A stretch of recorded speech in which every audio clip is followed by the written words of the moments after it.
central figures of the whole plot against Kennedy is Ed Lansdale, according to Fletcher Prouty and Prouty. You remember Fletcher Prouty? He's Donald Sutherland in Oliver Stone's movie. Right. He and Garrison had a long relationship, which they kind of condensed to a few minutes in that movie. And so I don't think Prouty ever expressed himself on the Chrisman issue, but he felt that the central person and the person with the earpiece in that one photograph is Edward Lansdale, who was a famous figure and aide to Henry Cabot Lodge, who's been the subject of a couple of Hollywood movies. The Ugly American with Marlon Brando is about Ed Lansdale. The Quiet American with Michael Caine is about Ed Lansdale. And he's a Pentagon guy, you know. I mean, isn't Lansdale? He doesn't work for Boeing or anything, you know. And Johnson, of course, doesn't work for Boeing. He's the president. It's just all this convergence of these interests, you know. But didn't Lansdale also have something to do with mind control? I think we ran a story about that. It's a possibility. The study of mind control. I believe that. I think we ran a story about that, and I can go back and find it. Yeah, we have to find that because that would be of all the figures on the curb when Kennedy gets shot, you know, most people know it from the Bruder film, but there is film from the other side of the street, and there's stills. And what happens is the umbrella man either signals or shoots his Carrari dart with the umbrella, and the radio controller man coordinates the shots from the three buildings, and then they sit down on the curb. And while everybody else is running toward the rail yard where they heard the shots coming from, these guys are just sitting there. And then there's another man, and this is really even more obscure, called Hard Hat Man, who's a little further down the street, who gets up and calmly walks down to where Umbrella Man and Radio Controller Man are. And that guy is a spitting image of and identified by Ed Lansdale as a man named Lucien Conine, who was the main aide-de-camp to Ed Lansdale. Well, now, so given all of that, look at all the components. You've got, obviously, the Cuban connection, angry at Kennedy because of the failure of the Bay of Pigs and working very closely with the CIA. You've got the CIA. Chrisman's totally part of that, by the way. He was part of that, it's true. And then you also part of the anti-Castro Cubans.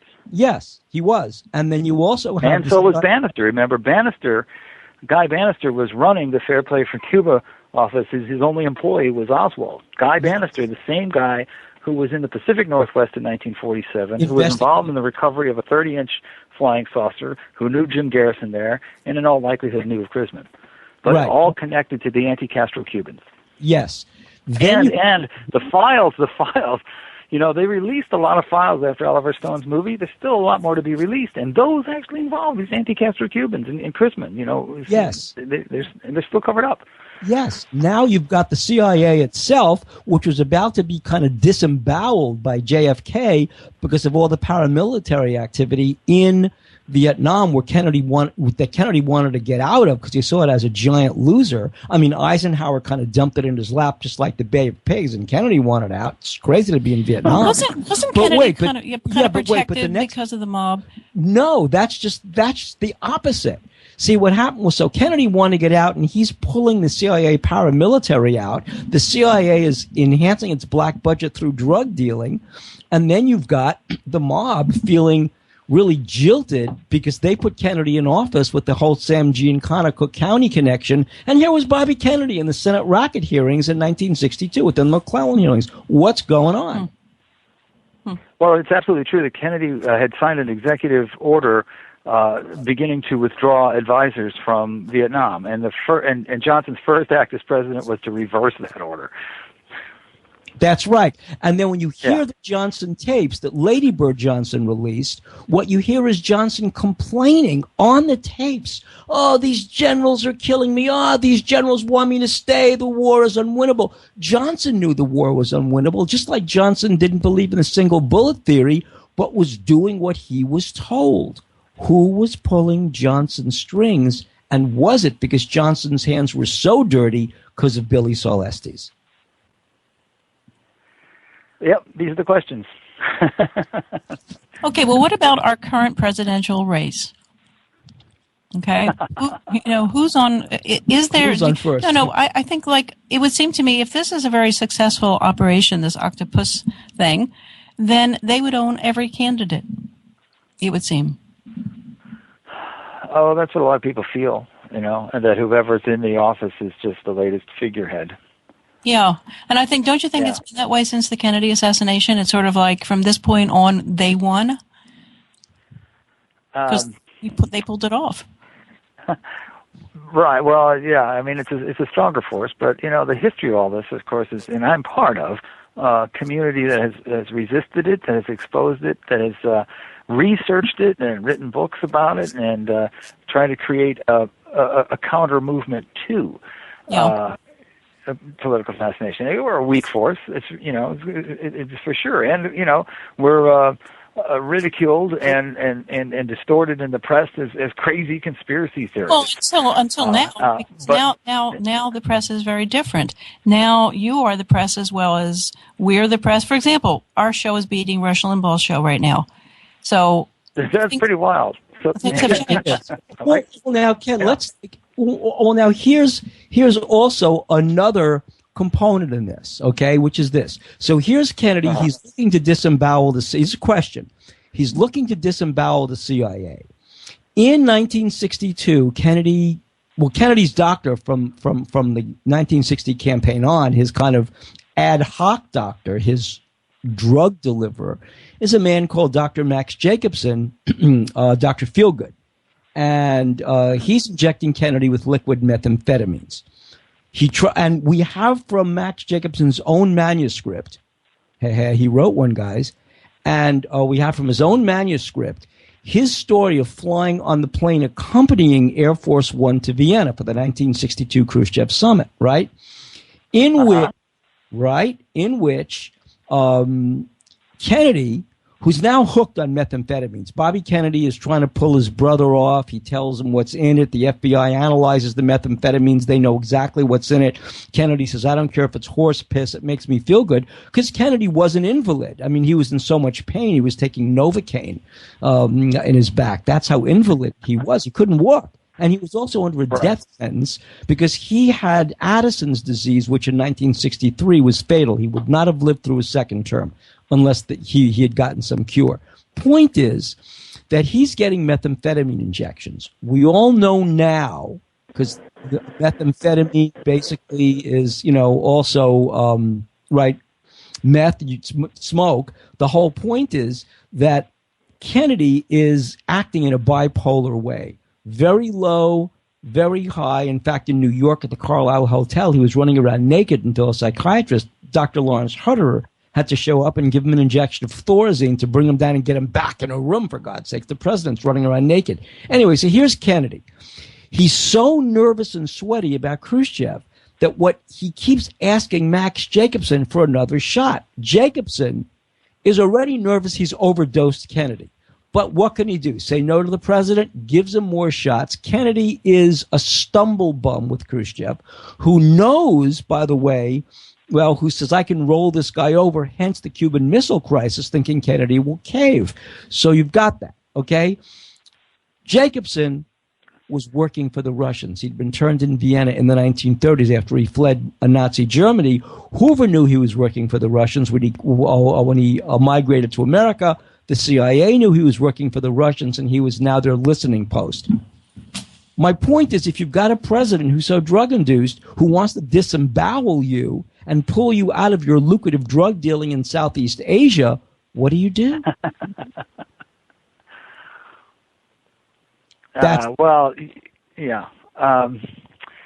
You're kind of like painting a picture of JFK like he's the Michael Jackson of his day. And of course, it is probably the biggest scandal concerning drugs in this country today, that prescription drugs are the most dangerous. But what we know about JFK was that he was taking LSD. He had a mistress, Mary Pinchot Meyer, whose diary was confiscated and destroyed by James Jesus Angleton. God knows what was in that. But they were, and Timothy Leary, who was a friend of mine, we used to talk about this all the time. Mary Pinchot Meyer was telling him and telling anybody really who would listen, and it's in Ben Bradley's book too, that they were taking LSD. They were tripping out on one of the most seriously mind-expanding psychedelics of the day. So I really don't know if these other drugs kind of, Well, the other drug you make a good point, but you kind of make it in spades if you realize this guy was tripping on acid at the time. Yeah, but the other drugs were considered medicine, not drugs, and they were taken to for the health of the individual. A doctor would come in and administer them. It couldn't be more medicine than that. Even though they were being abused, they were still considered medicine. So that I can clearly see if his pain subsided enough, sure. And he could take LSD, anything to get out of, can you imagine being the president and then taking LSD, like in the White House pool? And well, you remember the CIA provided LSD to almost every one of the most significant figures of the counterculture. We owe the whole hippie movement, the whole dropout movement, to the CIA. Ken Really? Kesey, Jack Kerouac, Allen Ginsberg were all originally supplied by the CIA. Wait. Why would they do that? Go ahead and answer the question. Because I want to, Go ahead. Answer the question. Well, of course, the interest of MK Ultra is to weaponize it, to use it as a brainwashing thing. But it just didn't turn out that way. It kind of deconditioned people and turned them all into hippies. But the whole intent of this, the whole point of the study of it, was to figure out how. And it goes back to the time when the pilots that were shot down over North Korea were brainwashed. And it gave statements, anti-American statements, and that was the beginning of an interest in the 50s in brainwashing and the power of those kinds of weapons. How can we take it out of the hands of our enemies and use them ourselves? That's the whole story of MK Ultra. Terence McKenna I was listening to him today, Lorenzo. I love Lorenzo's show. And Terence McKenna said that in Berlin, it was mescaline was first being studied in 1935. So you might take it even back further. Well, that's true. LSD actually was Albert Hoffman when he was originally. And I know we're going off on a tangent here, but no, this is right on track for a very good reason. Well, yeah, when Albert Hoffman first started doing experiments with the ergot fungus, he had no results whatsoever. He shelved the experiments. And then sometime after, and this is a rant actually that I think I get from Owsley, the guy who supplied LSD with Grateful Dead. Sometime after the Nagasaki and Hiroshima, Hoffman took the experiments down again and started working with them, and then he had the LSD effect. And so Owsley's whole thing was that there was like a crack in cosmic reality that didn't exist before the bomb.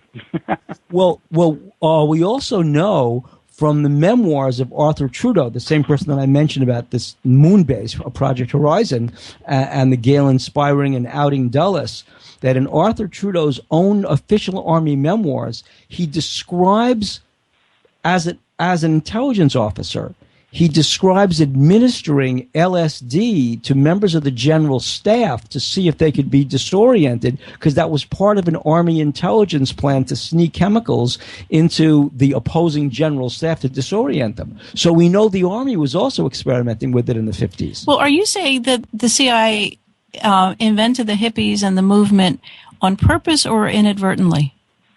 Inadvertently. That was my argument. Okay. They were looking for one thing. And the drug was more powerful than they. Well, that makes me feel lots better. That makes me, really, jeez. Yeah. So for everybody who was a hippie out there, I'm not saying that you were brainwashed into being one. Yeah, no, I mean, I'm studying, the hippie movement very closely, and I'd hate to think I'm studying a CIA creation. I do know that, and I'm also thinking that the internet, and lots of us hope the internet was another invention that kind of got out of hand that didn't turn out the way they thought it was going to turn out. Yeah, I've heard that too. Tim Leary thought that we had recreated the nervous system of the planet by creating the internet. Exactly. Well, now, so last question before we jump over to Octopus and then have to say goodnight. But the whole question that I have is, that's an easy thing to do, right? How did Leary talk to you about his CIA connections through Aldous Huxley and this whole coming up with LSD? Yeah, sure. Yeah, this is a whole other. Tim Leary is a whole other show. Believe me. Basically, what's that? I said we will do that show. I promise you that. Okay, all right. Well, I could bone up on the facts of it, but he basically believed that